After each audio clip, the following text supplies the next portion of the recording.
Let's talk to the Eagles head coach. He will be on the sidelines for all the games this year.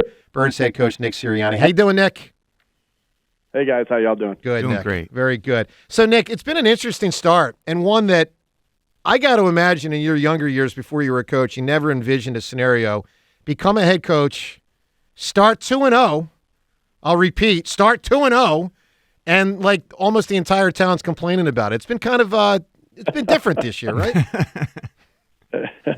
Yeah. Hey, the where I, as Bob's getting me ready as Bob Lang, our media guys getting me ready to do these shows and these interviews. He has to prep me for this, and so yeah, it's okay though. Hey, our standard is high, and I know, and I know the city's standard's high. So let's go. Let's get better. You got it, Nick. Let's talk about one of the real strengths of the team, and it has been now for 3 straight years. To be able to run the ball. So obviously some struggles with the passing game on Monday night, on Thursday night, and the pivot to the run. I mean, it's got to be incredibly gratifying for you as a head coach to know you've got that in your back pocket when you want to pull that out, because that is a monster of a running game. One thing that we really benefit from is that, when a team says to us, hey, throwing the ball is going to be a challenge, or a team says to us, hey, running the ball is going to be a challenge, we're strong enough on both sides to be able to overcome, when a team wants to take away something. And it was really, in this game, the things that they were daring us to run the football. And so, I wouldn't say on Thursday night that our pass game struggled. We just ran it 48 times. To run it 48 times and get 250 yards of offense and rushing is pretty impressive. It doesn't happen very often. And so, it is something like, okay, they aren't going to let the explosive play up. All right, fine. Well, we'll run it. Because we're still, at the end of the day, I believe Jalen was 78% passing, which I'll take every day. And it was efficient. Were the explosive plays there in the pass game? No. But the explosive plays were there in the run game. And so awesome job by our offensive line. Awesome job by our tight ends. Great job. Awesome job by our backs. And then our wide receivers blocking downfield. When you run for that many yards, I always give everybody a game ball when that happens on the offensive line and the tight ends, because they were mauling guys in that game. 48 rushes is definitely a huge achievement, Nick. But how big a role do you envision for DeAndre Swift this season, considering his change of pace usage in Detroit? It's going to be different each week, just like it is in the, with receivers. Like, one game you're going to see AJ have a big game. One game you're going to see Dallas have a big game. One game you're going to see Devontae have a big game. And right now I'm envisioning that same thing with the backs so we can keep them fresh. Similar like we do in the defensive line. That's a luxury that we have, is that we can keep guys fresh, because, it's a long season. It's a 17-game season. Our aspirations are to play deeper than that, obviously. And so, you want to keep guys fresh, and you can do that when your depth is there. DeAndre played awesome in that game, and sometimes he's going to be the focal point in the run game. Sometimes he's going to be a focal point in the pass game. I'm just excited to have his playmaking ability here with us with the Eagles. Nick, how challenging has this offense been for Rashad Penny to pick up? New offense for him, and what does Penny need to do to show? What does he need to show to gain more early down work this season? I think Rashad's done a nice job of picking it up, and like I said, it's going to look different each week. There's going to be a week Rashad gets a hot hand, and he's getting a bunch of carries, and so it's just the way. We thought Kenny was running the ball well in New England, getting some tough yards in New England, and obviously we felt like DeAndre was running the ball really well against the Vikings, and so that could be Boston one week, that could be Penny one week. I think Rashad's done an excellent job of picking up the offense and knowing what to do, and he's just got to remain patient and wait for his opportunity to shine. And I have no doubt that we're going to need that to happen this season. Nick Sirianni here with us on WIP. Nick, let's get to sort of the cat and mouse game, coordinators, as it relates to an offseason into a season. I'm curious, have the first 2 defensive coaches you've faced surprised you a bit with some of the creative schemes that they've deployed and how it has impacted the passing game? Obviously they've done some things where they haven't shown anything on tape, and so that's just you have to be able to adjust in game. You haven't seen these defenses from them. Does it surprise me? No. I know that my message. Walkthrough is such an important thing here. This is as the season continues on, it's so important that our guys understand how important walkthrough is, because as the bodies, as your bodies get tired and everything like that, you have more and more walkthrough. And you end up getting, twice as many walkthrough reps as, even in the early parts of the season, you end up getting twice as many walkthrough reps as you do full speed reps. And so why do I say all that? Because a walkthrough, is an opportunity for us to get reps against things that may not even be on a in the plan that we've seen on tape for the week. And so that's what our guys, that's what I encourage our coaches to do during walkthrough, is make sure, hey, they haven't shown this, well, let's look at this.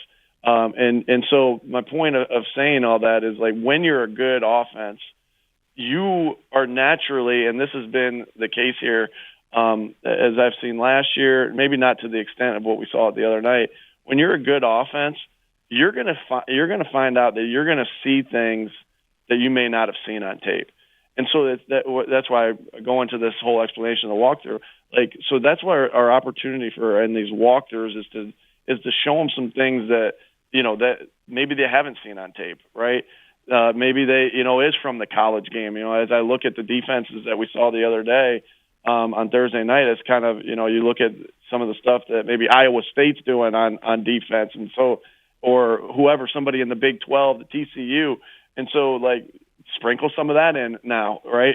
Because it can happen. And so that's our opportunity to do that. And we understand that we're going to see that, based off of, the success that we've had on offense last year. Nick, is it when you have a ride and decide offense to a large extent, and certainly you do to a large extent, is it hard to have as many hot reads built into a passing game when there's this mesh point concept that takes time to develop within a play?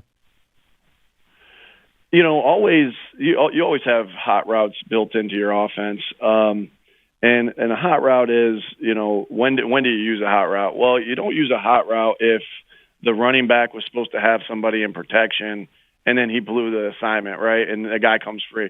You have a hot route is when they're bringing one more than you can protect. So meaning when you're in a 5-man protection and they bring 6, boom, you have a hot route built in. You have a 6-man protection and they bring 7, boom, hot route built into it.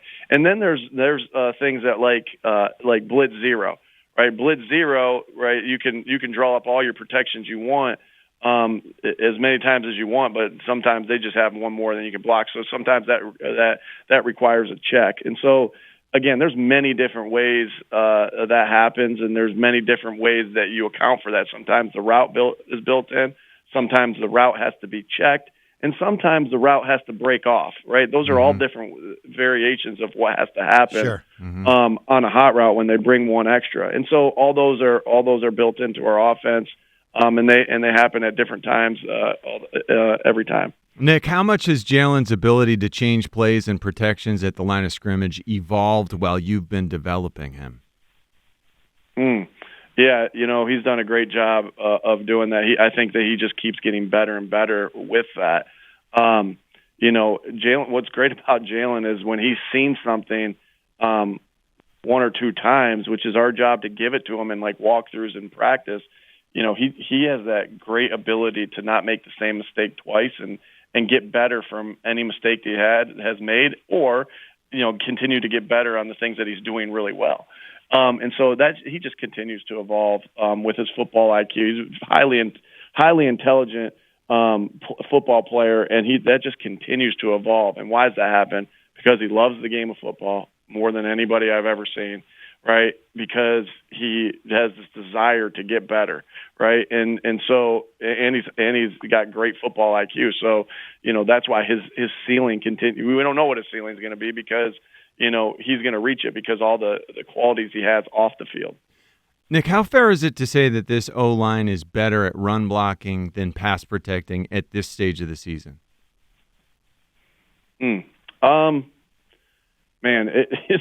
I think this O-line is the best offensive line in the NFL, and I'm blessed to have them and we're blessed to have them as our, with these five guys, and then the backups as well. I think it's pretty easy to say that after the last game where you rushed for 250 some plus yards. Yeah. But I think like Lane Johnson is the best offensive tackle I've ever been around, and I don't even think it's particularly close. Wow. And one of the best in the game. The way that we have firmness in the middle with our big guys in the middle, and then the massiveness of the firmness in the middle, of the pass protection, and then the massiveness of Jordan Mailata, how hard it is to get around him. I think they're really outstanding as pass blockers, right? And I guess coming off of that last week, it's easy to think one way over the other, but I believe that's such a strength on our football team, and it was a strength on our football team last year, of a team that went 14-3 last year and a team that's 2-0 this year, is the offensive line. And I'm not giving you an answer because I think they're really good at both parts of the game. I think they're excellent, starting with Jason Kelsey at the mental part of the game, of getting everybody on the right side page as well.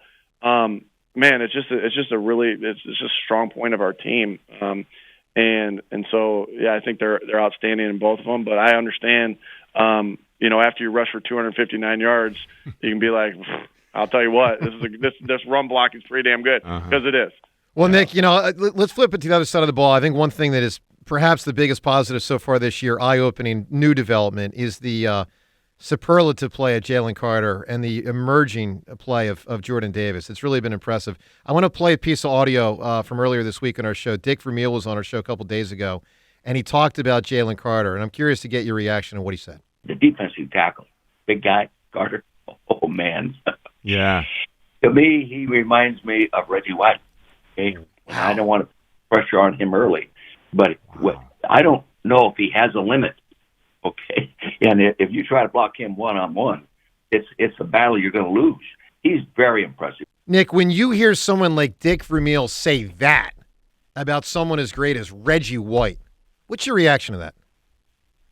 I'm smiling here because, obviously, Reggie White's unbelievable, one of the best Eagles of all time.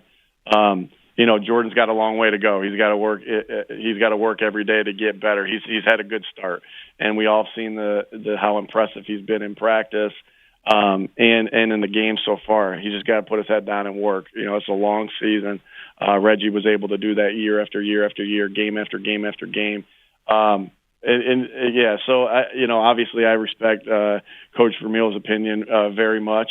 But he's able, now that he's not in the coach's seat, he's able to look ahead a little bit and forecast. I got to stay day by day. So I'll talk next time I talk to Coach Vermeil. I'll be like, whoa, that was high expectation for Jalen. He got a long way to go though. But we're really pleased. We're really pleased with where he is, and it's just, hey, what's really important about a season is you don't get too high and you don't get too low, because there's going to be some lows and there's going to be some highs, and you got to stay steady throughout. And that's going to be my message. That's my message to the entire team, always, and just be focused on getting better every single day. And that's what Jalen needs to focus on right now. Nick, final thing here. When something like the A.J. Brown thing happened the other day, after the game, who handles that more? Nick Sirianni, team leader as coach, or Jalen Hurts, team leader as quarterback? I think we all handle it, but there's no, those guys are dear friends, and they're really good friends, and so again, did I think that was a big deal? No, I didn't at all, and I even heard Mike Quick's reaction to it. Yeah. He kind of backed me up with a 2 out of 10. And with that, I think I had a 4 out of 10 one time at Mount Union with Rob Adamson. He was throwing, he wouldn't put any touch on the damn ball, and he was firing at me as hard as he possibly could. And I think I had a 4 out of 10 on the sideline. Will you put some damn touch on the ball and stop firing at me? Hurting my fingers. Yeah. But no, no, we all. Again, it's not. I don't think that was that big a deal to say. Jalen does a great job of leading the football team, and so. But they're in a good spot. We're moving forward, and again, that's going to happen. That you think about it. You think about I think about the worst fights I've ever gotten in. Those are with my best friends and my brothers. Right? Why? Because you don't want to let each other down. You want to do everything that they for them to be successful. And sometimes your competition and throughout the competition and throughout the day, your emotions can happen with your emotions. And so, but I just look at that as brotherly love, right? It's really the way I look at it. And again, Jalen did a great job. AJ's done a great job of communicating back and forth to each other, and we're in a good spot right now. Nick, good luck Monday night in Tampa Bay. Good luck, and we look forward to talking up the road. Thanks, Nick. All right, thanks, guys. Thank you, Nick. There he is, Eagles head coach Nick Sirianni.